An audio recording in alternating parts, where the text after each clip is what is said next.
I have the pleasure of being joined by Mnar Adley, who is the founder and executive director of Mint Press and Behind the Headlines. Mnar, it's a pleasure to have you on the podcast. We actually met for the first time in Caracas, in Venezuela. That was such a beautiful trip. And yes, thank you so much for having me here today. I was I was thinking as I was preparing for this interview, it's like whenever you invite a Palestinian or an indigenous person from the United States on a show, it's probably to discuss something that is pretty bad. Mm. And there's a lot of bad news out there, but I want to talk about Mint Press and the idea behind alternative media and how Mint Press got its start. And so, if you can you just maybe talk about what was the inspirations and what was the initial coverage? Well, that's a pretty good question to start out with because it really brings us to where we are today with everything that we're seeing in Palestine. As a Palestinian American and the founder of Mint Press is, starting, I should say, really began when I was at the age of 9 years old when my parents decided to move us from the pristine, perfectly manicured lawns of Minneapolis, Minnesota, and moved us overseas to Palestine, where they are originally from. My parents are both Palestinian. They're from Jerusalem, Al Quds. They lived and grew up in the Holy Land, in the old city near Masjid Al Aqsa, the Al Aqsa Mosque, and so they really wanted to give myself and the whole family, all the kids, I'm the oldest of five kids, um, a taste of Palestine because our land is under occupation. And so we moved over there, and little did I realize at 9 years old this move would be life changing. It was obvious at 9 years old that I had just moved into an apartheid state, a police state, and I had just lived under Israeli occupation. And so when we talk about like the media coverage of Palestine, they always make it come off as like, oh, it's complicated. There needs to be context. Well, at 9 years old, I was able to figure out right away at the airport when we were interrogated for 8 hours about why we were there as Palestinians going to visit their homeland, with with police there, Israeli police and IDF soldiers bearing their guns in our faces. That was the first interaction that I had, the first experience that I had. And so we lived there, and I mean, I would go to school many days where many of the kids in my classroom, their desks were empty because they were being denied an education. They were being blocked at checkpoints on their way to school. They were living in the West Bank. I lived in Jerusalem. And so we'd have our water cut off regularly when we'd try to cross through checkpoints. Israeli soldiers would regularly shoot rubber bullets at children, wearing their backpacks. And these are things that I saw with my own eyes at 9 years old, 10 years old, 11 years old. And I lived there for about 3.5 years, almost 4 years, up until I was about 12 years old. And the second intifada had broken out. And it just like life became, unfortunately, even too hard for us as an American Palestinian family. And so my parents said, enough is enough. We couldn't cross through checkpoints. We couldn't visit family members. Apartheid was becoming even worse and worse by the day. Many Palestinians were being denied their ability to go pray at the mosques. And so it like life was really, really hard there. And so we moved back to America when I was about 12 years old, going on 13, and I had turned to the media to look at what was happening back home. My mind as a 12-year-old was racing nonstop about the war that I had left behind, the children in my classroom. And I mean, I had PTSD and a lot of trauma. And my mind was just constantly racing while kids in my class were talking about like sex, drugs, partying, big brand names. I mean, these American kids in the suburbs of Minneapolis, Minnesota, just have no idea like what is happening in the world around them. And so I turned to the media, turned on my CNN, my MSNBC, and saw for the first time at 12 years old how propaganda worked. I saw the media completely flip the narrative and portray Palestinians as terrorists and Israel as this beacon of democracy, who was, fighting terrorism and Islamic terrorism. And the way that the media had portrayed the conflict was through this religious lens, Muslim versus Jew. And it was just no mention of apartheid, no mention of occupation, of settler colonialism, no mention of the human rights abuses that I had witnessed as a child there, um, for those 4 years. And so it was really a big eye opener for me to see how the media was, beating the drums of war to justify the United States funding of this apartheid regime at the tune of what, $4 billion per year. And I remember in that moment sitting in my classroom, looking around, feeling very alone, like nobody understood what I had gone through and what I had seen and how the media was, and just feeling really distraught and just thinking that, I can't rely on other people in the media to be our voice, and I will be that voice. I found that courage and that catharsis to want to pursue journalism at that young age of 12 years old. And then a couple of months later, the summer went by, and now fall had come, and 9/11 had happened.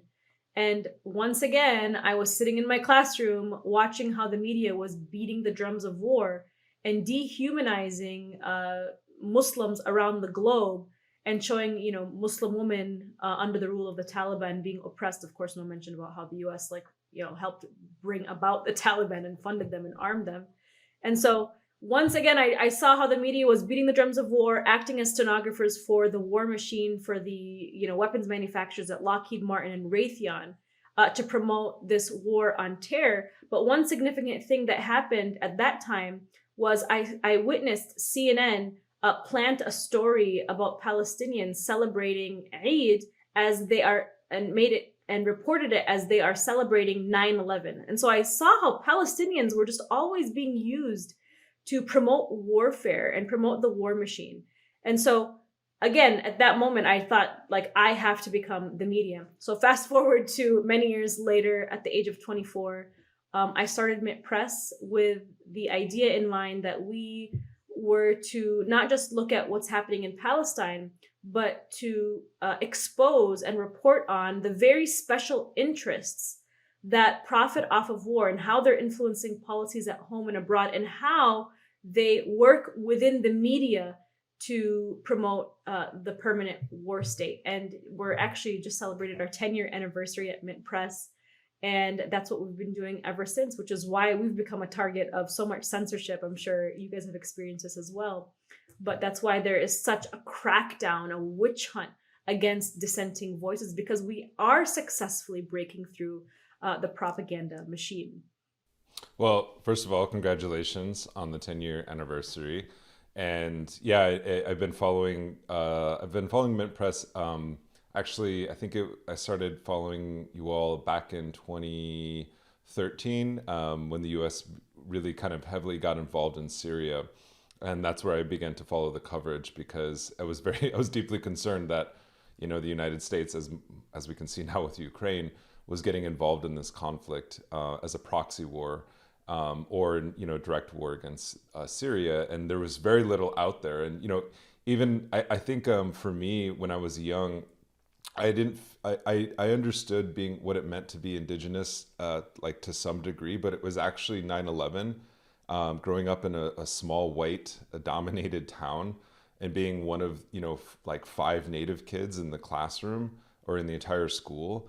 I actually felt more indigenous because of 9/11, because and that actually politicized me in that moment in time. And I didn't feel like a natural affinity towards, Muslims or anything like that. It was just like, it became a free for all in terms of people being scapegoated, and things of that nature. But then I began to really understand how, seeing the motifs of, like, the Indian Wars being used in the invasion of Iraq, and using, the language and the names of our nations for weapons of war, and really hearkening back to this never-ending Indian War, really kind of codified in my mind that this was just an extension of the Indian War waged against indigenous people. And so in that sense, it was also eye-opening for me. And today, this podcast interview is broadcasting or publishing on May 15th, which is a day that honors the Nakba, which in Arabic, as I understand it, means catastrophe.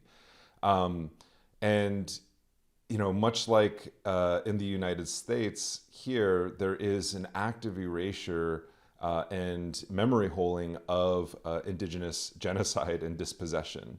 And when I went to Palestine, it was like the Nakba tour. I was indoctrinated as a Christian when I was young. My mother was Christian, and I went to a Christian, church and everything. And we learn about these sites. We learn about these holy sites in the Bible. But there was almost like a complete disconnect in my mind when I actually visited, the sites, of the crucifixion and etc. And because it didn't, we read about those things, and then you understand like what's going on in Jerusalem and the persecution of Palestinian Christians as well as Muslim Palestinians. And so I was wondering if you could talk about, for somebody who doesn't know what the Nakba is, like how would you describe it to an indigenous person here in the United States? Well, the Nakba is, by definition, it means the catastrophe. And it's when the United States and Great Britain basically armed an army, the Israeli army, and these pogroms, I guess you could call them, these Zionist pogroms. And they raided the streets of all of Palestine and began to take over cities and across Palestine through the Balfour Declaration, actually. And they committed several massacres. One of the most famous one is Deir Yassin massacre, where these pogroms entered the streets and they massacred entire families. I think it was like hundreds of people had died in that one city alone. And a lot of Palestinians, by the hundreds of thousands, escaped their homes as well, leaving. And that's how we saw the major refugee crisis of Palestinians take place in countries like Jordan and Lebanon. They started to escape to other countries, to escape these heavily armed militias that were targeting Palestinians. And this was armed and funded and backed and supported by Western colonial states, the United States and Great Britain. And this is it was like a genocide that had taken place. It's a modern day ethnic cleansing of Palestinians, but this was how Israel was born.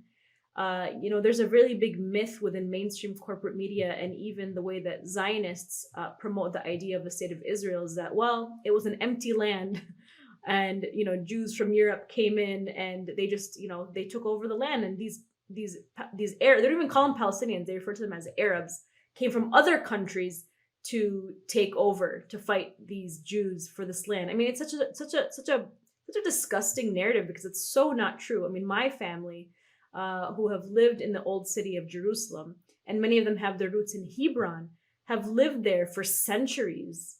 And so that's really what the Nakba is. And every single day, our mainstream corporate media whitewashes this Nakba. They promote the idea of Israel being a democracy. Well, it's a democracy, but it's a democracy for Jews only.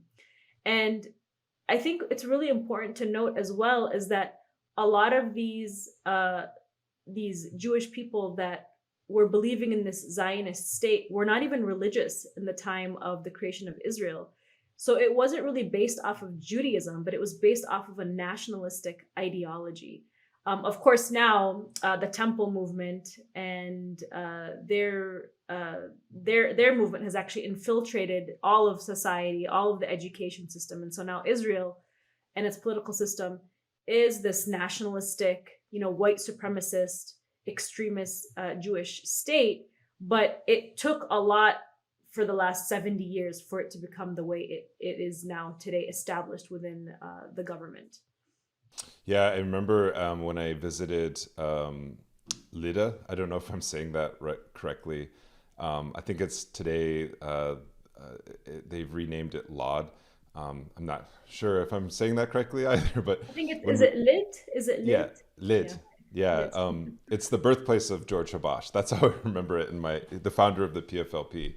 That's how I remember it because I remember when we first arrived there, I was with this organization, this delegation called Palestine Rights, and the Palestinian Literary Festival, and we came in on this little bus and we parked in this parking lot, and our host for that day came out and he was like, he was crying, and he came up to the bus, and it was kind of a weird interaction that we had. And he said, he's like, can you just come out of the parking lot? And we're like, okay. And so we walked out of the parking lot, and he spoke English, and he was like, this is a mass burial. They put a parking lot here, and they refused to recognize it. And then he proceeded to tell the story about during the ethnic cleansing of this particular town, which Israel calls an exodus. They just left. Many of the remaining Palestinians, Arab Palestinians, went to the mosque and sought refuge from the IDF soldiers that were coming in and the militias that were coming in. And the militias got tired of watching this mosque and how it was holed up. So they began chucking grenades and bombs into this mosque, and killed everyone inside. And there were hundreds, estimated anywhere between 400 people were killed, upwards to like 1,700, I believe, were massacred in this city alone. And they put people in mass graves and literally, just put parking lots over it. And that's when it really connected in my mind, because we live in Minneapolis. This city has, there's a concentration camp here for my people, that's just down the road from where I live, and for Dakota people. And so it's like that history isn't, it's connected in that particular way, and it's a very kind of violent history, and it's hard to really talk about it without actually seeing it, and I think for seeing it in person, and seeing how it had affected this this one individual, and how he was talking about it, and how it was literally just papered over, it really, I don't know, it hit home for me in a way that I will never forget that moment. I even remember what the air smelled like, because I could smell the sea. And I was just thinking to myself that people on the other side of that fence can smell the sea every morning, but they can never go visit it, right? Which is like, it was something that was really, I don't know, it's just something I cannot erase from my mind, or my memory, in terms of understanding the brutality of the Nakba and its ongoing kind of legacy today. And I want to turn to a subject that's a little bit,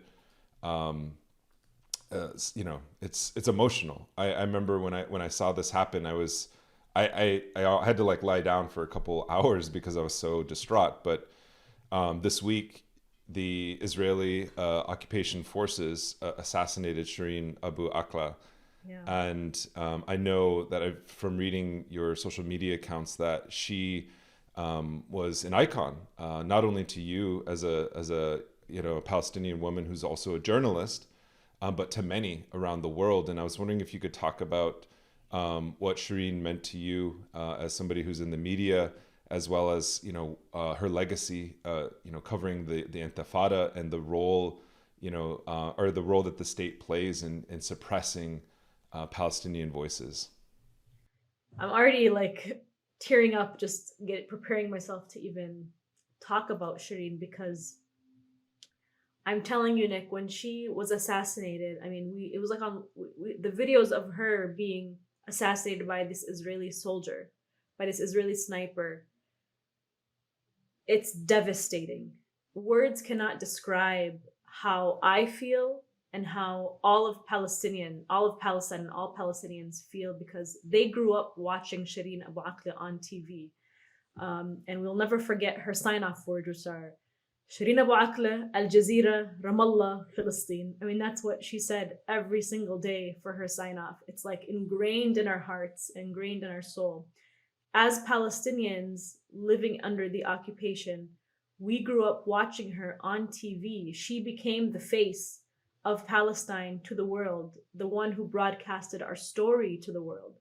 And every single Palestinian girl saw her as their hero, as their role model, and thought, because when you live under occupation and you see trauma and violence every single day, and land theft, and your movement is restricted, sometimes you can lose a little bit of that hope that you have. But she gave us hope. She gave us a voice. She gave us a place within the media. And so for myself, I remember watching her as a preteen, and because she's been doing this for a very long time. She died at 51. She's been reporting on Palestine for over 2 decades, and I remember watching her and thinking that I want to be like her.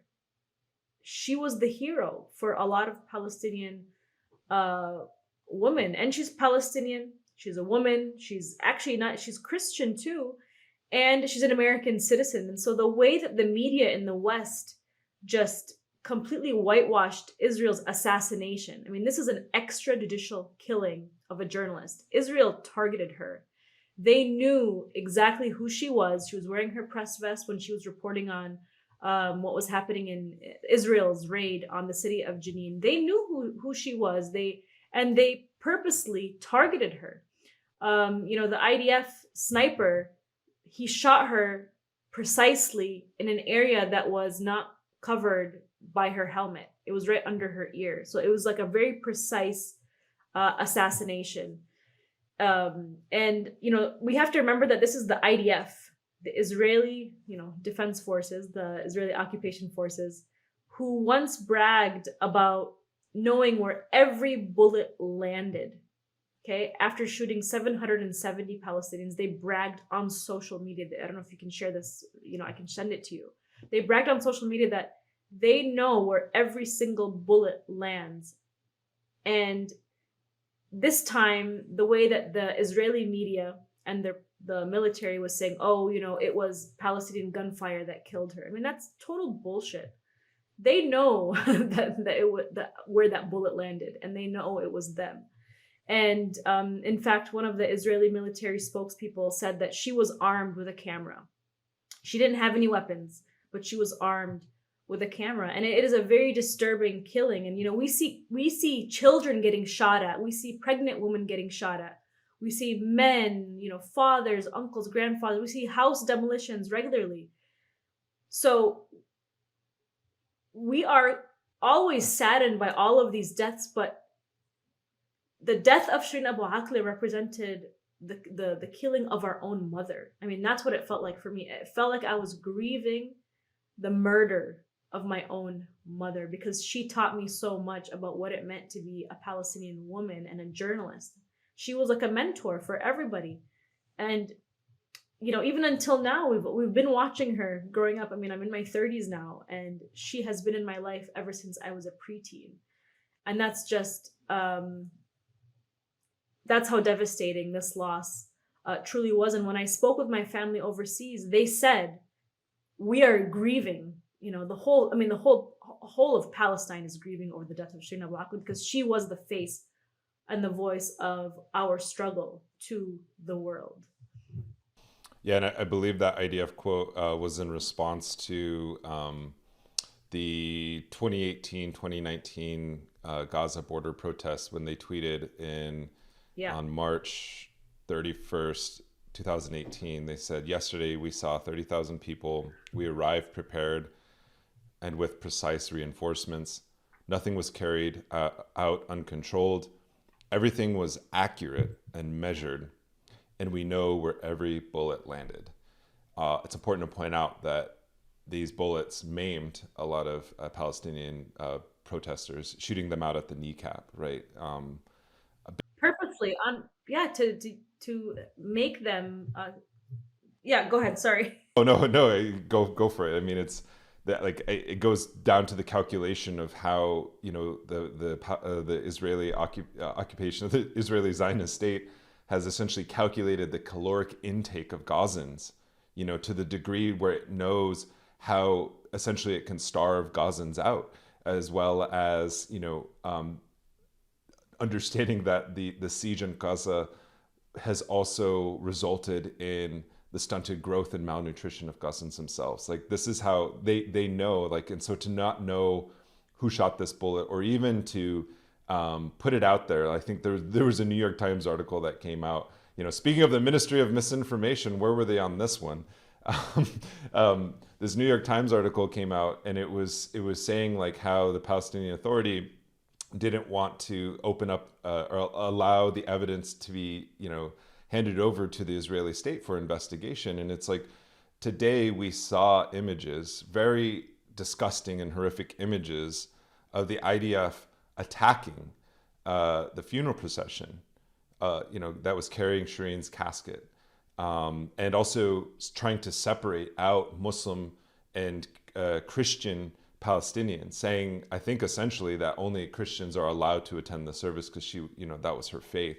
I mean, it's so calculated and so, like as they say, accurate in terms of where every single bullet lands, where every single punch lands, where every single tear gas canister lands. It's not an accident if it hits women, children, or anyone, or a journalist. Yeah, I mean, Israel right now is committing extrajudicial assassinations, genocide, apartheid, land theft, and bombings literally on live TV, on full display for the world to see. And yet we have a media that portrays this crisis as complicated, and our politicians say, well, it needs more context, when it's very blatantly and obvious that this is apartheid, this is settler colonialism. And speaking of the procession, on live TV, on Al Jazeera live, we witnessed the Israeli soldiers attacking mourners and throwing stun grenades at a hospital, the St. Joseph Hospital, um, beating with batons with their horses, beating mourners and trying to separate Muslims from Christians. And people there are united. They're there united no matter what their faith is. By the way, for the most part, Palestinians are united, but Israel wants to keep people divided. The more divided, obviously, a society is, the more Israel can have control over it. But for the last several years, Palestinians have been more divided than ever before against the occupation. And the fact that, Shireen Abu Akleh was a Palestinian Christian, that just goes to show that, and the whole country is out mourning for her, calling her a martyr. That really is a testament to how united Palestinians are, just, no matter what their faith is, against the occupation. And so, and then we have the media, like the New York Times, calling this clashes. I tweeted today that CBS also called today Israeli military attacking the mourners as clashes, is really just propaganda to manufacture consent for the US's ongoing and continuous support for this Israeli regime and its brutality, because all it does is it fuels and lines the pockets of the executives at Raytheon and Lockheed Martin. Look at what Joe Biden personally approved last year during Israel's massacre of Gaza, when it was dropping bombs. Israel needed to, what is it called? Refuel, not refuel, but they had to ramp up their ammunition. And so they, Joe Biden approved $735 million worth of weapon sales of these missiles to Israel in the middle of a massacre, when Israel was deliberately targeting residential homes, when Israel deliberately targeted and bombed the Al Jalala press office, which housed Al Jazeera journalists and AP journalists. They bombed it. They bombed a press building. And yet the United States, under the leadership of President Joe Biden, who's a Democrat, who is, has no problem clearly sending all these weapons and arms to Ukraine. Of course, maybe we shouldn't be so surprised, was rearming Israel in the middle of this massacre, which, by the way, left 70,000 people. Can you imagine 70,000 people homeless because they destroyed their homes in Gaza, when the UN had already estimated that by 2020, Gaza would be unlivable, uninhabitable, because of the lack of food and lack of medicine, and because the entire strip, which is one of the most highly densely populated areas in the whole world, the largest open air prison in the world, the largest ghetto in the world, has been brought to rubble from Israeli bombs.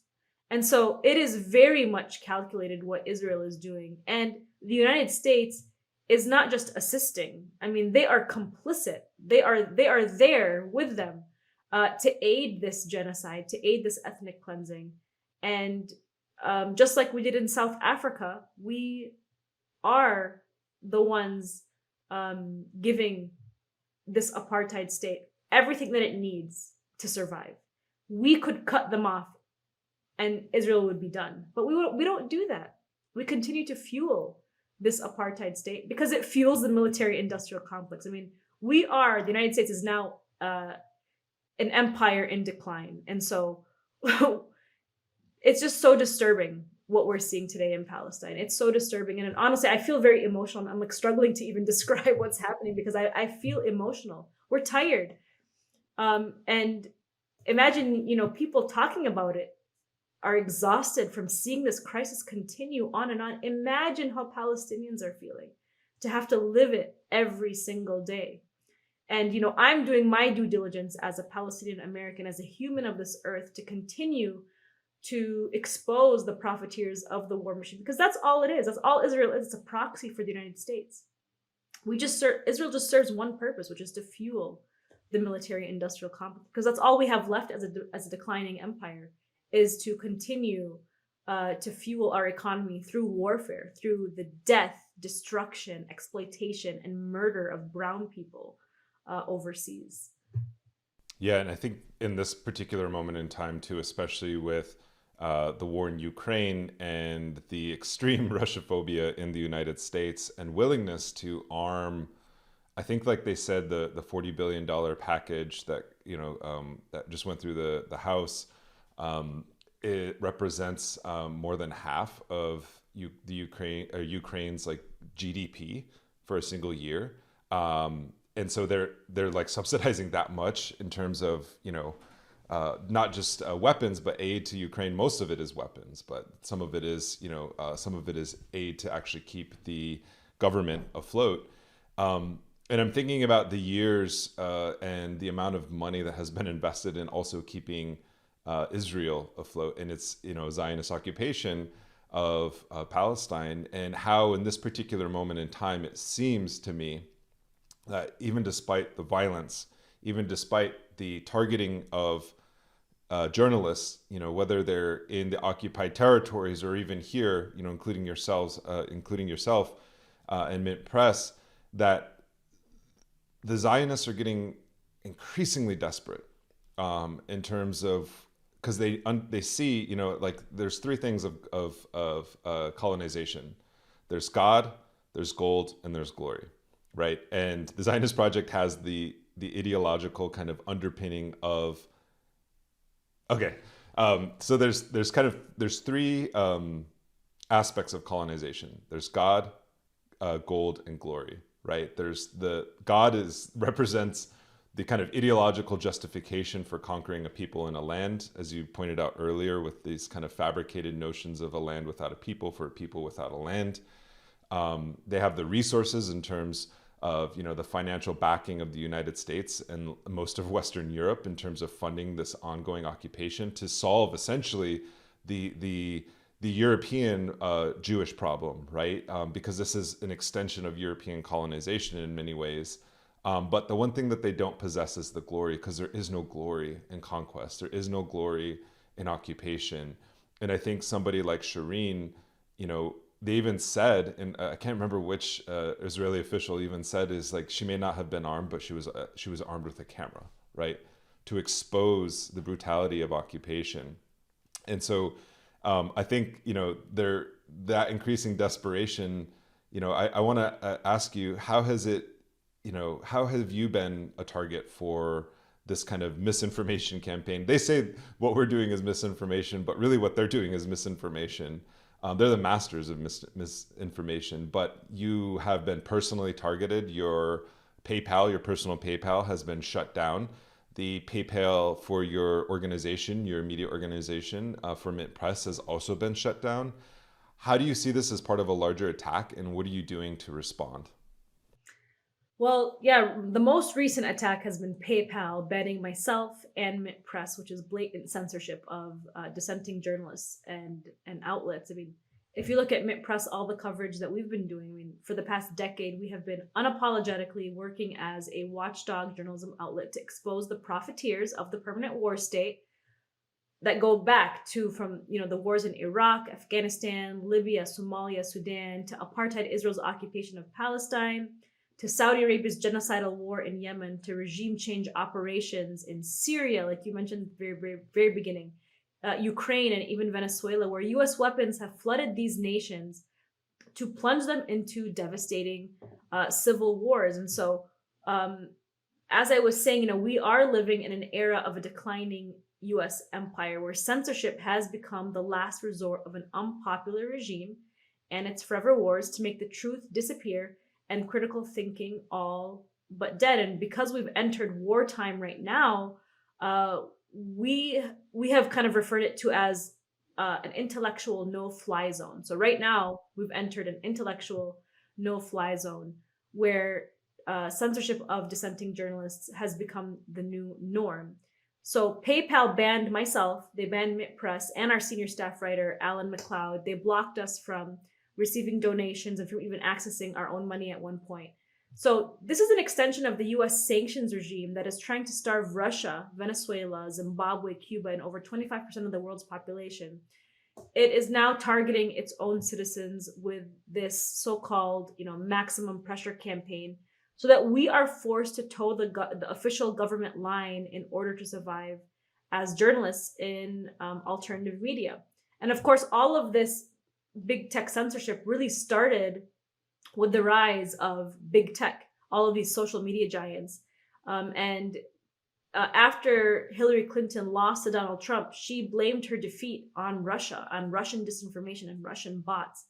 And so from that point forward, in 2016 and since 2016 and onwards, we've seen this conflict of interest of these big tech giants that were supposedly to promote, freedom of expression and people connecting with each other and sharing information on these platforms from Google, Facebook, Twitter, Instagram, all of these platforms.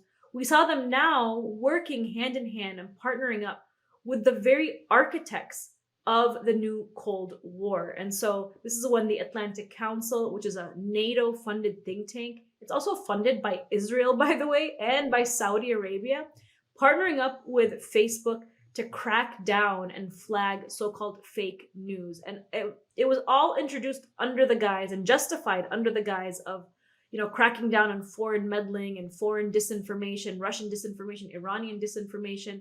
But what that did, it was actually just all a guise to target alternative media and independent media. And so when that happened, many of our posts have been flagged, they've been targeted, been removed.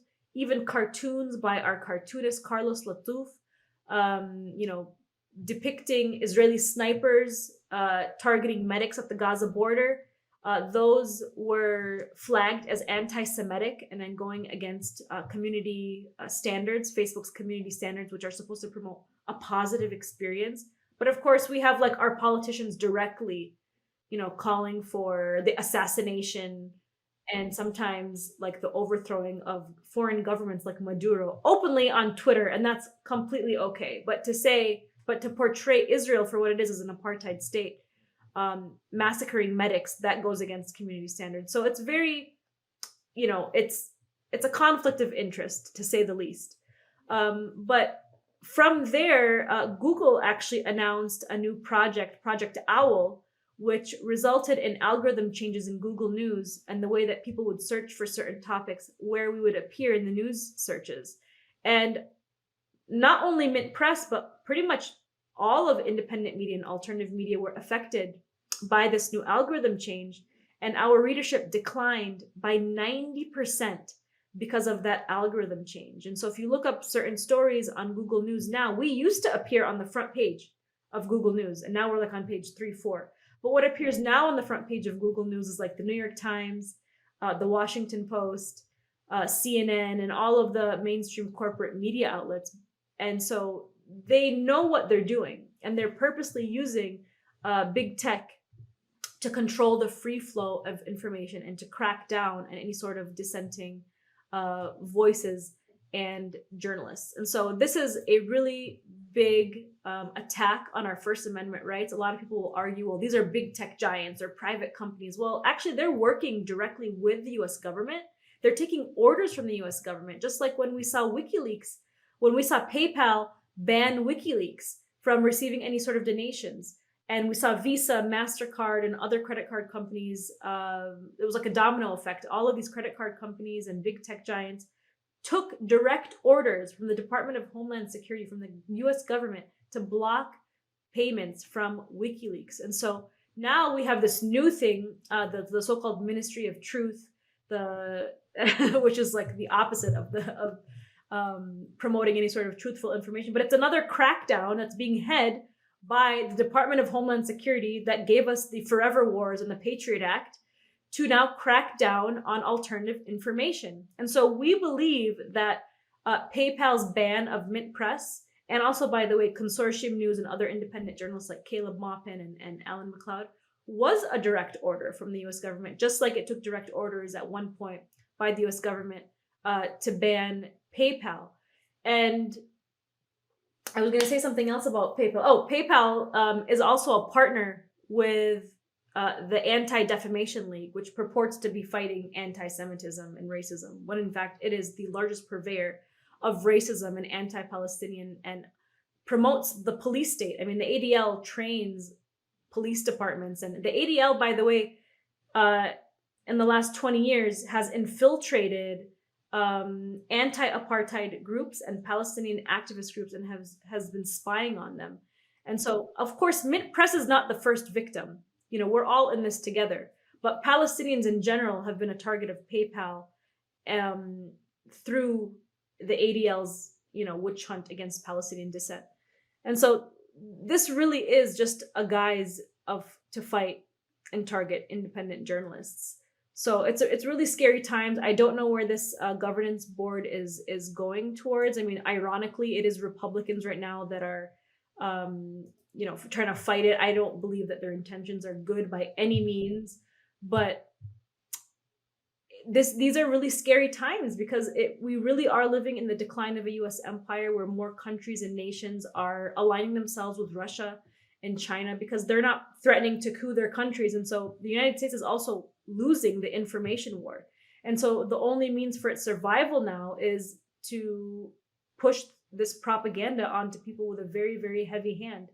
And so that's the kind of era that we're living in now, where the free flow of information and our bank accounts are now in the power of big tech giants that are working hand in hand with the Pentagon or the State Department.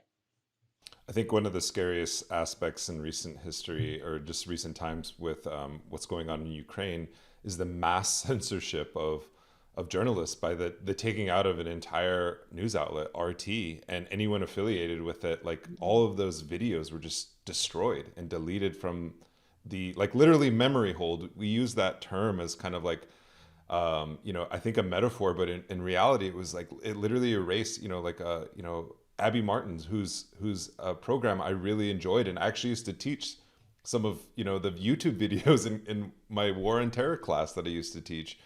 And it is phenomenal how under the radar that has flown, and how there wasn't protests by journalists, No. by free speech advocates, by even traditional free speech advocates like the ACLU, things that we would consider, people who had these interests in mind. And the algorithm thing is really crazy. I still use RSS feeds. I don't know. Maybe I'm like old school. That's how I kind of buck the algorithm.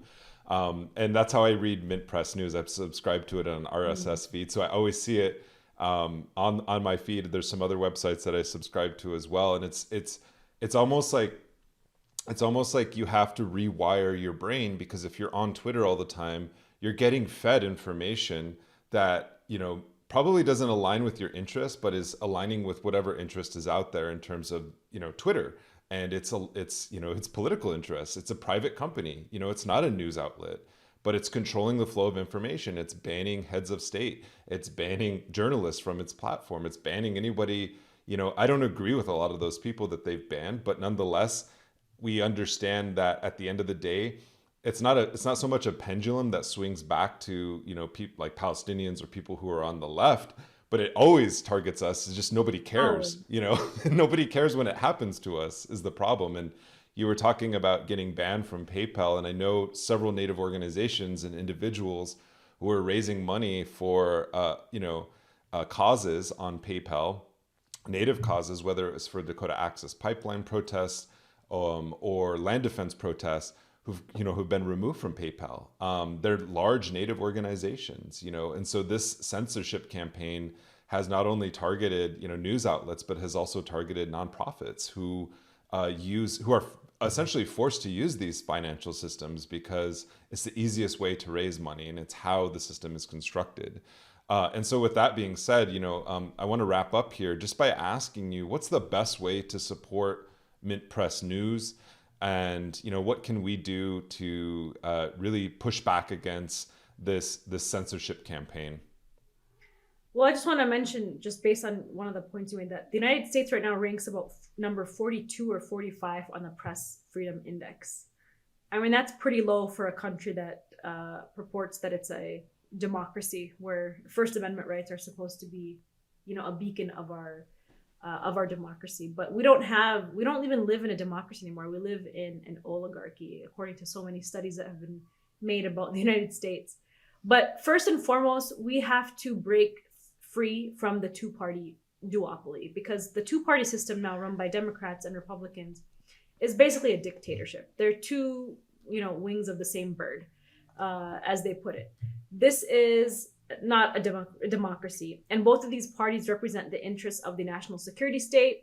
They represent the interest of the permanent war state, of weapons manufacturers, big pharma, and all of the big oil industries.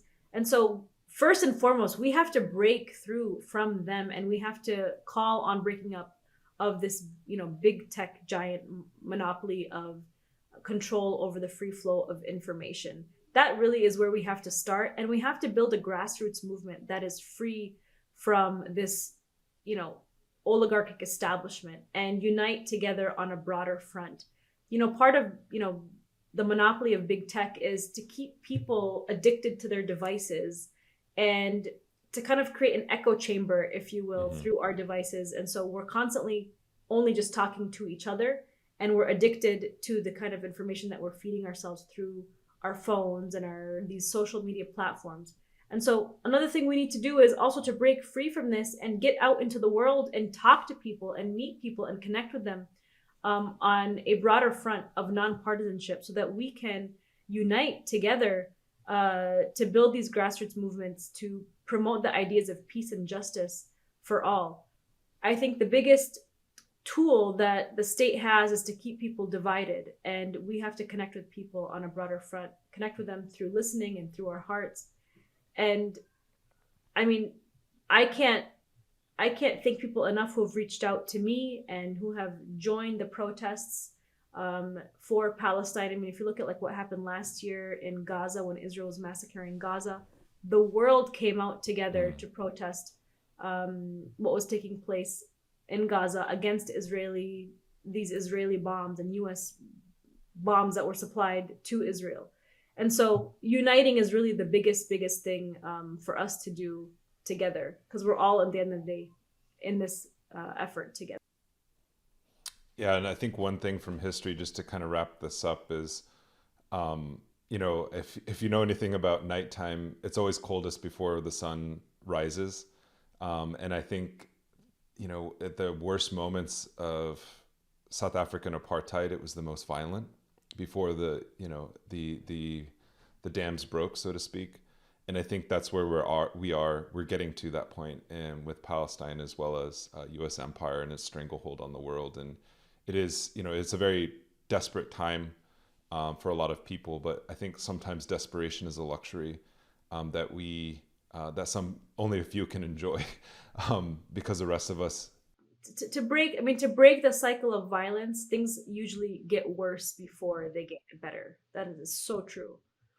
But I think you're correct in saying that, I always do this kind of measure. It's like, am I responding to this on social media, or is this something that's happening in real life? And I do, it's like, I think if it's happening in real life, then it's worth responding to. But if it's a manufactured crisis, then we have to really question ourselves about why this is, being presented this way. And I think you're absolutely right. We do, in this moment in time, we need to, be together physically, on the streets, talking with our friends, talking with our family, being with the community. And so I really appreciate your words and your wisdom, Mnar. You definitely have our support. And, thank you so much for being brave and, getting the stories and the voices out there that need to be heard.